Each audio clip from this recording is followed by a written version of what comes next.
kita lanjut ke kebutuhan dasar manusia. Jadi sesuai dengan namanya kebutuhan, artinya adalah sesuatu yang harus kita penuhi.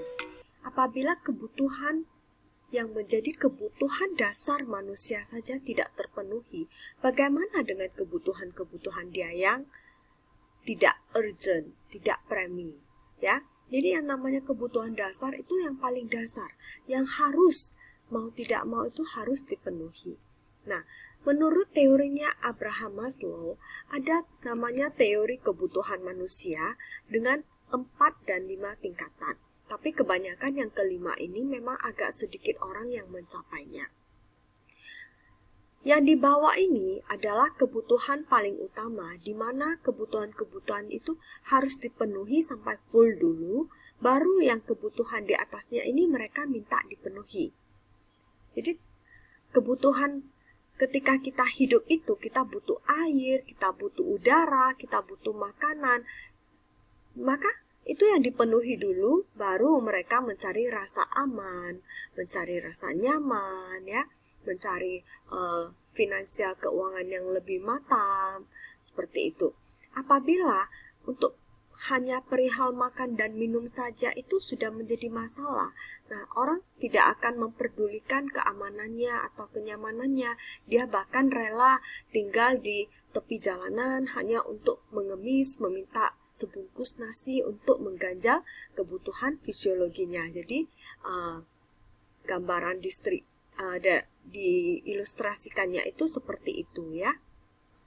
Jadi ada physiological need dulu, baru safety needs, kemudian naik ke atas ada love and belonging, kemudian baru esteem atau harga diri, dan self-actualization atau sebuah aktualisasi diri. Kita lihat yang physiological needs tadi, itu terdiri dari kebutuhan oksigen atau udara. Jadi di level 1 setiap orang yang hidup pasti butuh oksigen, ya, pasti butuh udara. Ketika kita kemarin dulu itu ada terjadi bencana asap yang dari Riau saja, itu sampai di Medan kita juga sudah pengap. Apalagi kalau orang yang kebutuhannya itu memang tinggal di daerah sekitar yang terjadi kebakaran hutan kemarin. Maka mereka akan mengalami masalah di dalam pemenuhan kebutuhan dasar ini. Untuk bernapas saja dia susah, sesak, dan bahkan dapat terkena penyakit, ya, yaitu penyakit radang, tenggorokan, dan paru-paru. Jadi ini adalah kebutuhan dasar kita, kebutuhan oksigen yang bersih. Nah, caranya sebagai orang tua, di dalam rumah itu kita pastikan udara oksigen kita itu bersih. Kita usahakan udara yang di dalam rumah itu segar dan sehat. Dengan cara kita pastikan semua ventilasi itu memang telah disediakan dengan baik itu melalui jendela, melalui pintu, ataupun melalui lubang angin. Jadi anak-anak itu tidak dikurung di dalam sebuah kamar yang sangat pengap dan tidak pernah keluar dari kamar itu, tidak pernah terkena cahaya matahari ataupun udara luar, sehingga kebutuhan oksigen anak ini memang benar-benar dapat dipenuhi dengan baik. Kemudian yang kedua adalah kebutuhan cairan. Kebutuhan cairan ini adalah kebutuhan akan pemenuhan liquid ataupun cairan di dalam tubuh. Setiap hari manusia membutuhkan air sebanyak 8 sampai 12 gelas, ya, satu hari. Nah, ini adalah takaran yang memang dipastikan untuk kesehatan seorang manusia. Sehingga kita harus memastikan anak kita itu minum dengan cukup, minumnya itu airnya itu yang sehat, yang bersih. Jadi bukan sekedar cairan, jangan dibelikan minuman Coca-Cola, ya, Sprite, ataupun minuman-minuman memang dia jenisnya cairan, tetapi dia mengandung zat-zat yang tidak baik dan tidak sehat untuk tubuh anak. Kemudian juga kebutuhan akan nutrisi. Kebutuhan akan nutrisi ini, pastikan kebutuhan nutrisi anak ini terpenuhi dengan baik. Mengapa? Sebab anak itu pada saat kecil dia membutuhkan energi yang sangat banyak, karena dia juga sangat aktif di masa kecil. Ketika anak itu kita melihat mereka waktu usia SD, SMP itu mereka ke sekolah, hanya duduk, ya kan?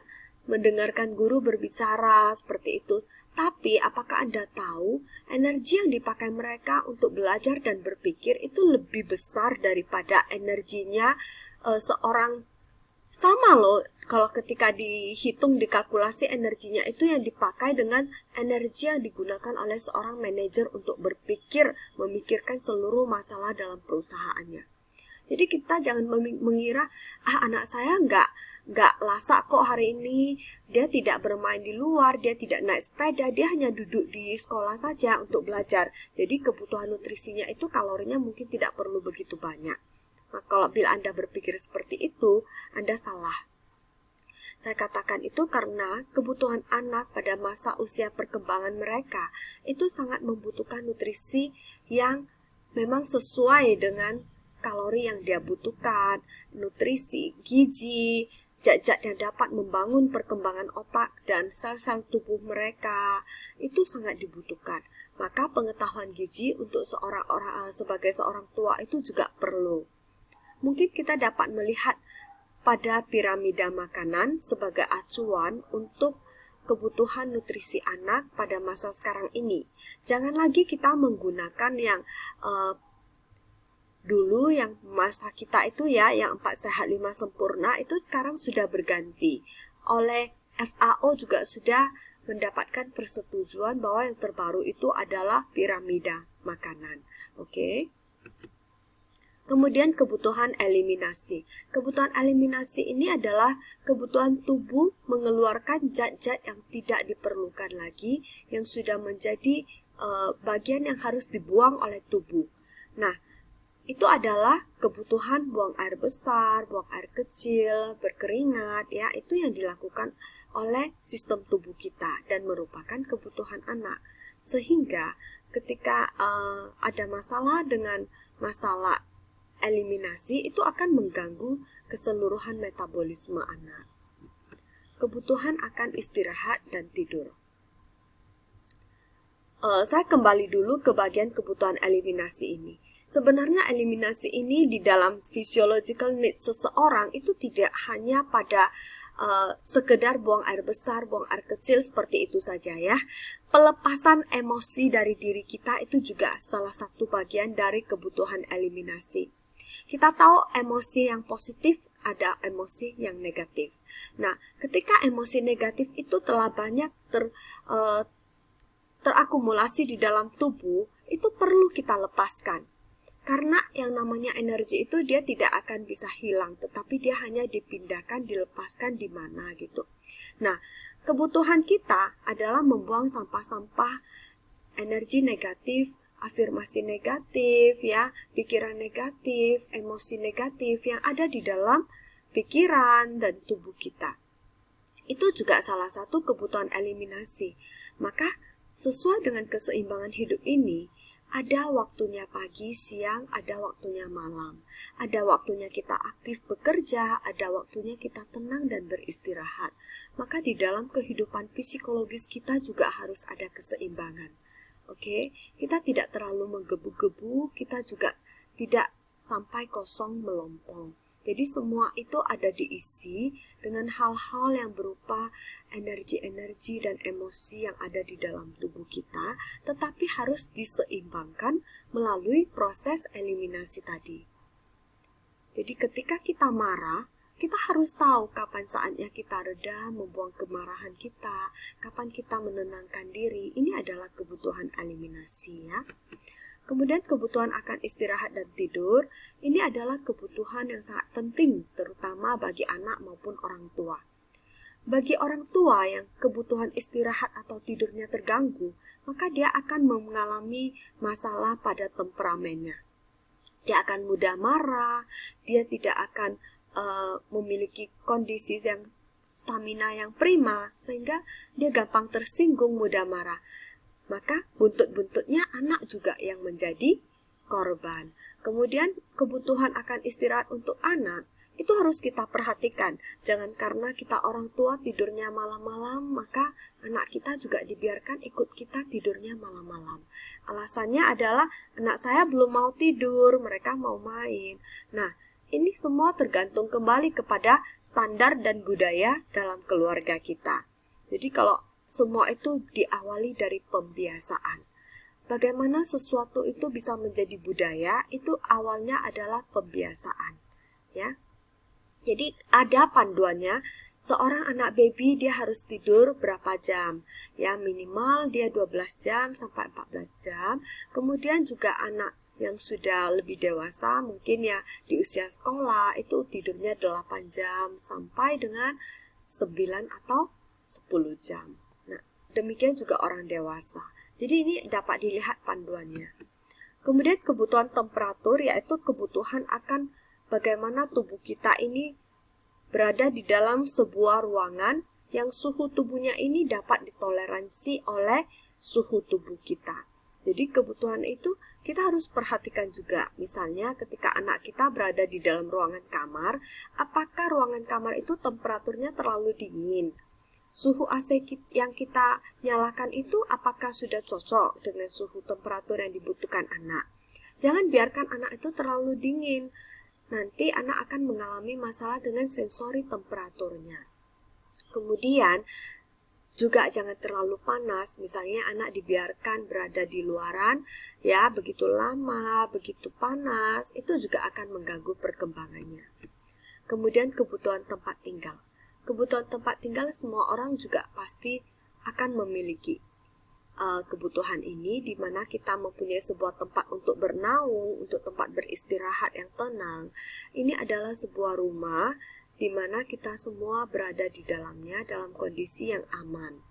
Jadi kebutuhan tempat tinggal ini tidak harus mewah, yang penting juga tidak harus mewah, tidak harus mahal, dan tidak harus menjadi milik sebagai hak milik pribadi, tetapi yang penting adalah dia adalah sebuah tempat berteduh yang baik, nyaman, dan memberikan kedamaian di hati anak. Kebutuhan biologis dan kebutuhan reproduksi ini adalah kebutuhan saat seseorang itu bukan hanya dia saat dewasa, tapi sebenarnya di saat dia kecil itu sudah ada fase-fasenya, dari kebutuhan anal, ya, kebutuhan dari mulut, oral, anal, dan sebagainya itu sudah ada. Jadi ketika anak kecil itu masukkan tangannya ke mulut, itu juga adalah kebutuhan salah satu dari kenyamanan dia. Ya, jadi itu adalah menurut Sigmund Freud itu ada beberapa tahapan dari perkembangan seksual anak, ya. Itu adalah kebutuhan. Jadi jangan kita pikir ditarik gitu, nggak boleh, biarkan saja. Tetapi mungkin kita bisa mengalihkan dia ke hal yang lainnya, ya. Jadi dialihkan, jangan dikagetin. Kan dulu orang tua dulu bilang, ya, biar nanti dia tidak punya kebiasaan seperti itu, kagetin aja gitu. Misalnya ditapok aja dengan sandal atau apa, wah itu adalah pemikiran dulu yang salah, ya. Jangan kita ikuti lagi pada masa yang sudah berkembang ilmu pengetahuan sejauh ini. Untuk safety dan security needs adalah kebutuhan yang berhubungan dengan keselamatan dan keamanan manusia. Jadi ada beberapa safety needs kita, itu di dalamnya meliputi kebutuhan rasa aman secara pribadi terhadap rasa cemas, terhadap rasa takut, ya. Jadi ketika seorang anak itu kita memberikan dia jadwal yang berubah-berubah, dia akan cemas. Saya nanti mau ngapain? Nanti saya sebentar lagi mau dibawa kemana? Saya nanti apakah saya ini nanti dapat melakukan hal ini, dapat melakukan hal itu? Tidak jelas. Makanya jadwal seorang anak itu harus jelas. Dia pagi bangun jam berapa. Jangan dia pagi jam 8 bangunnya, kadang jam 6, kadang dibangunkan jam 10, kadang dia juga harus dibangunkan jam 5 pagi. Sehingga hal-hal itu membuat dia itu merasa tidak nyaman karena dia cemas. Saya hari ini bangunnya mau dibangunkan jam berapa sih? Saya harusnya jam berapa sih gitu, sama mama mau dibawa keluar jam berapa sih? Jadi semua itu sebaiknya ada jadwalnya. Lain hal lagi dengan hal kecemasan dalam hal dimana pada saat berbicara. Nah, terutama di keluarga yang pola asuhnya itu adalah diktator. Jadi semua ini sangat terpengaruh juga ya. Bila pola asuh dalam keluarga itu adalah pola asuh diktator ya, maka anak yang ada di dalamnya itu pasti tidak akan pernah mempunyai rasa aman dan rasa nyaman. Mengapa? Karena apa yang akan mereka lakukan, apa yang mereka katakan itu belum tentu diizinkan, belum tentu sesuai dengan nada-nada, belum tentu sesuai dengan melodi yang ada dalam pikiran orang tuanya. Belum tentu sesuai dengan aturan yang mungkin saja kalau orang tuanya yang temperamental itu tidak ada aturan yang standar. Ketika dia hatinya lagi moodnya baik, itu semua bisa menjadi aturan yang baik. Maksudnya bisa tidak sesuai aturan pun tidak mengapa. Tetapi ketika moodnya mengalami gangguan, maka hal-hal kecil juga bisa dipermasalahkan. Jadi keadaan emosi, kondisi emosi orang tua dan pola asuh anak itu sangat mempengaruhi keamanan dan kenyamanan seorang anak di dalam rumah. Ketika seorang anak itu ketika dia berbicara, kadang-kadang ada hal-hal yang awalnya mungkin biasa-biasa saja ditanggapi dengan ramah oleh orang tuanya, tapi ketika ada satu hal saja yang tidak sesuai dengan pendapat orang tua, dan anak itu mungkin merasa dia harus mempertahankan pendapatnya dan dia ulangi lagi. Nah, orang tua yang diktator, dia akan marah. Kamu kok begitu? Kan tadi ayah kata bukan seperti itu. Nah, anak akan terkejut, loh, tadinya baik-baik saja, kenapa sekarang saya kok ayah saya tiba-tiba marah mengerikan seperti itu gitu. Nah, ini hal-hal yang harus kita perhatikan. Apabila di dalam rumah kondisinya seperti ini, anak tidak akan pernah mengalami rasa aman. Yang ada adalah nantinya anak akan memilih untuk lebih baik diam saja. Dia ketika diam adalah cara dia melindungi diri agar dia itu aman. Oke? Biasanya pola asuh orang tua yang diktator itu dia akan mengatur sampai sejauh mana anak itu berpakaian, anak itu berkata, anak itu berjalan, anak itu berbuat, dan bagaimana juga dia itu misalnya mau melakukan apapun untuk diri dia sendiri, memilih, misalnya mau memilih makanan, itu diatur semuanya oleh orang tuanya. Hari ini mau pakai baju warna apa, itu kamu pakai ini saja, gitu kan. Nah, kamu makan ini, kamu ikut mama ke sini, kamu lakukan ini. Jadi anak itu tidak akan punya rasa aman, dia akan merasa tidak nyaman. Pastinya itu adalah salah satu hal yang harus kita refleksi kembali untuk memilih pola asuh yang tepat untuk anak. Kebutuhan untuk merasa aman di dalam lingkungan itu contohnya adalah stabilitas dari keamanan.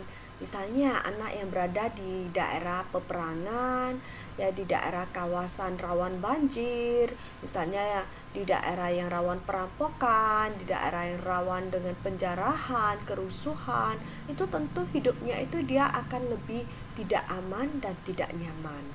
Jadi kondisi lingkungan itu juga harus menjadi kebutuhan mereka yang harus kita perhatikan. Kemudian kebutuhan untuk adanya sebuah jadwal dan rutinitas kehidupan yang teratur. Karena rutinitas yang teratur itu anak akan lebih nyaman. Dia akan merasa aman, dia tahu jam berapa saya harus bangun, jam berapa saya harus ke sekolah.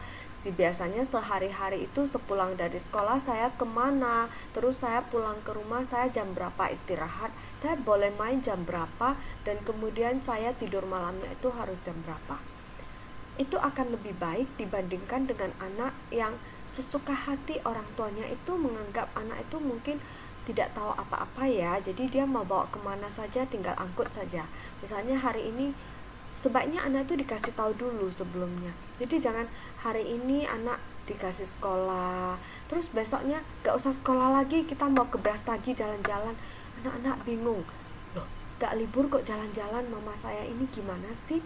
Terus nanti hari ini biasanya pulang dari sekolah mungkin ke toko gitu. Hari ini pulang dari sekolah mungkin dia mamanya nggak bilang dulu, tapi dia langsung ke salon 1 harian. Terus loh, saya kok nggak tidur siang ya hari ini, loh saya ini kok nggak dapat main-main ya, harus duduk di sini nemenin mama dari pagi sampai sore itu ke salon gitu.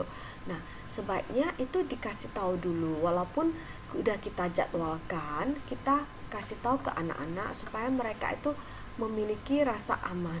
Oh, nanti setelah ini saya harus begini nemenin mama ke salon ya. Oke, untuk hari ini saja ya. Kalau besok bagaimana mama? Oh ya udah, seperti biasanya kita pulang sekolah, kita ke toko, habis itu pulang makan, kemudian kamu tidur siang, ya kan? Jadi anak-anak itu tetap merasa mempunyai sebuah rutinitas yang terjadwal dan memang itu adalah sebuah kebutuhan kenyamanan bagi mereka. Financial security itu sendiri adalah kebutuhan akan kepastian bahwa kebutuhan anak yang memang dibutuhkan itu dapat dipenuhi ya dengan adanya kemampuan finansial atau ekonomi dari sebuah keluarga. Ketika sebuah keluarga ada masalah ekonomi misalnya, maka mungkin kebutuhan penting, bahkan kebutuhan dasar anak misalnya untuk makan itu mungkin bisa menjadi ancaman. Jadi anak juga akan merasa takut. Terus sebagai orang tua kita juga akan merasa terganggu. Jadi kebutuhan ini bukan hanya kebutuhan anak, tapi kebutuhan untuk semua manusia di segala usianya. Kita pasti akan merasa gelisah ketika ada masalah dengan masalah finansial kita. Bagaimana ya kita menghadapi hari besok? Bagaimana ya untuk makan nanti malam saja, bagaimana gitu. Nah, health and well-being security ini adalah rasa aman dalam sebuah lingkungan di mana kesehatan dan kesejahteraan itu menjadi fokusnya. Seperti saat ini ya, wabah COVID yang melanda, semua orang juga dilanda kecemasan ya. Anak-anak juga demikian halnya. Mereka juga takut, bagaimana nanti kalau saya tertular, apalagi didengarkan kata dari televisi ya kan, berita-berita bahwa yang terkena COVID kemungkinan besarnya akan meninggal dunia. Anak-anak juga takut gitu ya. Nah, maka kita sebagai orang tua bagaimana supaya mereka itu tidak takut? Kita sediakan misalnya panduan bagaimana kita dapat hidup sehat di tengah COVID ini. Kita harus mematuhi protokol kesehatan, kita harus mencuci tangan. Nah, ini mama sudah sediakan sabun desinfektan di sini ya letaknya. Setiap hari dibuat alarmnya jam segini, jam segini, jam segini itu kalau dengar langsung datang cuci tangan. Anak-anak loh, dia kan nggak tahu gitu melihat jam, jadi kita buat alarmnya. Mereka akan merasa lebih aman. Saya sudah cuci tangan, nanti alarm bunyi lagi, dia cuci tangan lagi. Jadi dengan panduan seperti itu dia akan merasa saya akan terhindar gitu, karena saya sudah mematuhi aturan protokol kesehatan. Nah, ketika kita berada di luar, kita harus memakai masker. Ini mama sudah sediakan masker untuk kamu ya, ini udah ada masker yang ada nama kamu. Nah, dia juga akan merasa lebih aman dan lebih nyaman. Jadi seperti itu kira-kira. Kemudian ada kebutuhan untuk mencintai dan merasa dimiliki. Kebutuhan mencintai, merasa dimiliki itu adalah kebutuhan yang tumbuh tidak hanya dalam diri anak, tetapi juga pada semua manusia. Kita butuh persahabatan, kita butuh keluarga, kita butuh adanya keakraban di antara kita sesama, dan kita butuh adanya bagaimana seseorang mengungkapkan kasih sayangnya kepada kita dan bagaimana kita mengungkapkan kasih sayang kita kepada mereka. Nah, di dalam kebutuhan mencintai dan dicintai ini ada yang namanya rasa penerimaan. Ketika seorang orang tua itu selalu membandingkan anaknya, maka anak akan merasa tidak dicintai. Mengapa? Mereka merasa tidak diterima oleh orang tuanya. Mereka merasa orang tua itu hanya melihat si A yang selalu diagung-agungkan, yang selalu dibanding-bandingkan dengan dirinya. berarti di dalam diri hati mama saya tidak ada apa-apanya. Saya merasa tidak diterima. Ini sangat mempengaruhi sampai anak dewasa nantinya. Mohon ini selalu saya ulangi, anak jangan dibandingkan, anak harus diikut sertakan di dalam apapun kegiatan keluarga, itu disertakan. Jadi anak baru merasa dia diterima, anak baru merasa bagian dari keluarga kita.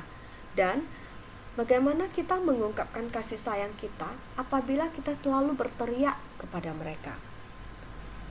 Ketika kita selalu berteriak, kita memarahi mereka, walaupun itu dengan tujuan apapun maksud yang kita maksudkan itu demi kebaikan mereka, tetapi bagi penerimanya itu bukanlah sebuah cinta.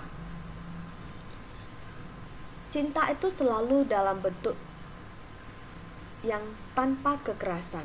Ketika kita berteriak dengan keras, itu sudah kekerasan.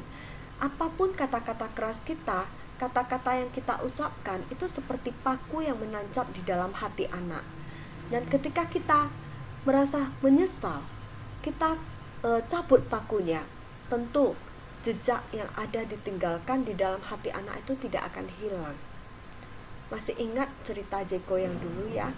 Terus yang lain-lain juga, ketika kita mengucapkan anak kita bodoh, kita labelin dia, maka di dalam hati mereka akan menjadi anak yang bodoh di mata orang tuanya.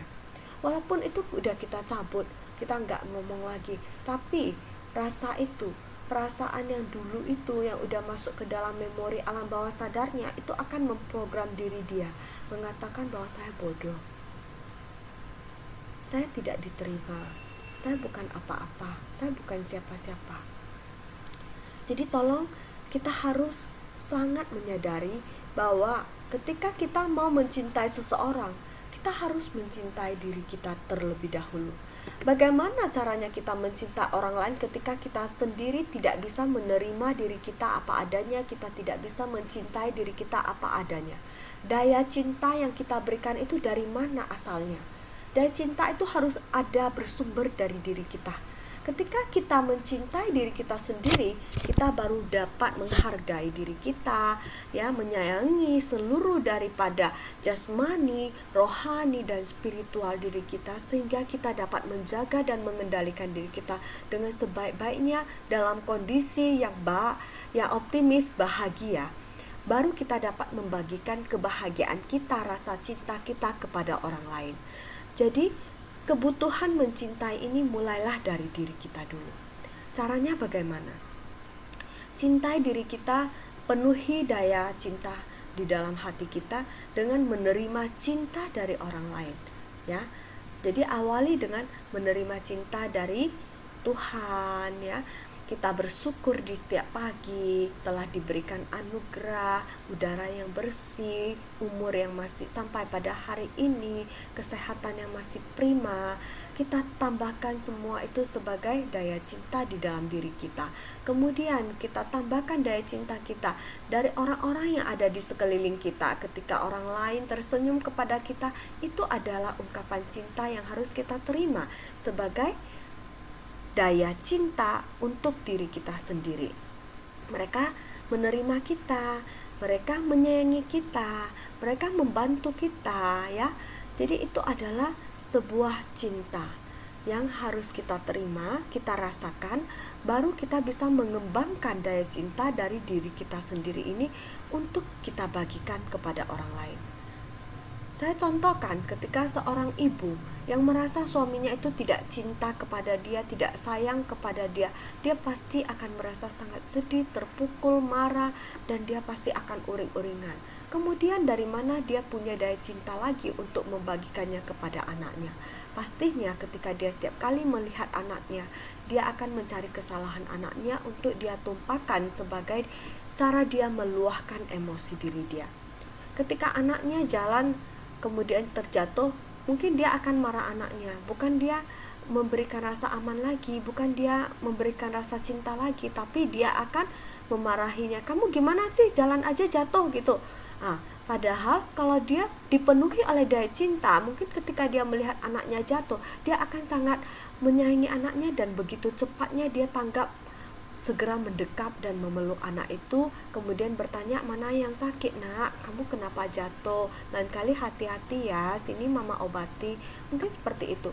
Tapi kalau ketika dia dalam kondisi emosional yang tidak stabil, yang masih dalam kondisi dia merasa tidak dicintai, dia sendiri saja kekurangan cinta, kekeringan, bagaimana dia memberikan daya cintanya? Jadi ini hal yang sangat penting. Dan semua ini adalah saling berkaitan.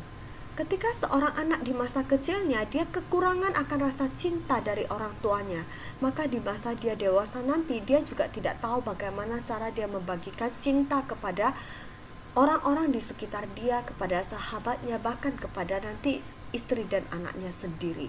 Dia akan tumbuh menjadi seorang yang dingin, yang tidak mau merasa hangat dan dekat dengan orang lain. Jadi mohon kita bisa berhati-hati melihat lebih jauh lagi akan kebutuhan-kebutuhan ini. Bagaimana kita menyertakan anak di dalam setiap kehidupan kita? Itu misalnya dalam keluarga ya, kita bisa bukan artinya menyertakan dia, kita bawa dia kemana-mana, bukan seperti itu. Tapi sertakan dia dalam setiap perbincangan, sertakan dia di dalam setiap pengambilan keputusan yang untuk masalah keluarga misalnya. Misalnya, mama mau nggak ya melanjutkan lagi pendidikan ke S2 gitu. Nah, itu boleh kita jadikan ketika diskusi dalam sebuah keluarga, kita boleh menanyakan pendapat anak yang misalnya sudah SD, SMP, seperti itu udah boleh. Nah, kemudian kita juga boleh membagikan bagian dari pekerjaan di rumah itu kepada masing-masing anak, sehingga mereka merasa saya memiliki harga di rumah ini, saya bisa berbuat sesuatu untuk orang tua saya, untuk keluarga saya. Jadi misalnya kamu bagiannya nanti yang bagian menyimpan pakaian ya, kamu hari apa giliran dengan kakak ya untuk membuat misalnya kalau di rumah kita ya, kita ada kebiasaan minum minuman goji berry setiap malam. Jadi anak-anak yang dibagi tugas untuk membuatnya. Jadi satu hari kamu Senin, Rabu, Jumat, yang adik Selasa, Kamis, Sabtu. Jadi mereka itu waktu membuat itu merasa mereka itu mempunyai sebuah andil di dalam keluarga untuk memberikan kasih sayangnya. Jadi jangan semua itu kita yang buat, jangan semua itu kita yang sediakan. Sesekali kita boleh mengajak mereka untuk hal-hal yang sudah dapat mereka lakukan. Itu bisa dilakukan bersama dengan pembagian kerja. Nah, mereka merasa disertakan di dalam kehidupannya. Percaya tidak, kalau memang itu sudah dijadikan kebiasaan, ya misalnya kakak yang bagian kalau bagian bersih-bersih kamar dan sebagainya, itu akan membuat mereka lebih percaya diri dan mereka itu dapat melakukan hal itu dengan sangat baik loh. Bahkan ketika misalnya ada yang dinamakan bagaimana kebiasaan menjadi budaya tadi ya, contohnya ketika di masa mau hari raya Imlek itu ya, kan kita sibuk bersih-bersih rumah, ada masa-masa bersih rumah ya, Chengchu ya, itu namanya kita lagi masa pembersihan besar-besaran di rumah. Nah, ketika kita kalau udah dibiasakan membagi-bagikan pekerjaan kepada setiap anak sesuai dengan porsi dan kebutuhan serta kemampuan mereka, yakin dan percaya ketika itu sudah menjadi kebiasaan, itu akan membentuk sebuah budaya yang baik. Jadi ketika kita pembersihan rumah itu tidak usah disuruh lagi, anak-anak sudah tahu sendiri, dia langsung mengambil semua peralatan untuk bersih-bersih, dia tahu bagiannya, dia itu bersihkan kamar, kemudian dia itu akan melap semua bagian-bagian perkakas-perkakas ya, itu yang alat-alat untuk pajangan dia lap sendiri. Nanti adiknya dia akan tahu bagiannya, dia akan melap semua piala-piala dan penghargaan yang mereka dapatkan di bawah beserta kursi meja. Jadi satu di lantai atas, satu di lantai bawah, itu tanpa disuruh loh. Kalau bisa jadi seperti ini adalah bukti bahwa sebuah kebiasaan itu membentuk sebuah budaya. Siapa bilang itu tidak mungkin? Itu akan mungkin ketika kita memulainya. Kemudian kebutuhan akan rasa self-esteem, yaitu kebutuhan akan harga diri. Bagaimana harga diri itu terbentuk? Harga diri itu selalu terbentuk dari adanya sebuah citra diri dan konsep diri. Citra diri adalah bagaimana cara anak memandang dirinya ini. Apakah dia menyenangi bagian tubuhnya, apakah dia menyenangi diri dia sendiri. Itu adalah citra diri dia di mata orang lain maupun di mata diri dia sendiri. Tetapi konsep diri adalah bagaimana dia itu memandang diri dia itu yang telah terbentuk di mata orang lain maupun yang selalu dia dengarkan dari orang lain, yang selalu disebutkan oleh orang tuanya, sehingga dia membentuk satu konsep diri tentang identitas dirinya itu, diri dia itu sebenarnya siapa. Ketika seorang kita selalu melabeli dia itu bodoh, maka konsep diri dia akan menyatakan aku anak yang bodoh. Ya. Kalau misalnya dia selalu dimarahi, konsep dirinya ini akan terbentuk sebagai anak, aku adalah anak yang serba salah, aku semuanya salah sehingga saya dimarahi, saya tidak pernah benar. Itu konsep diri.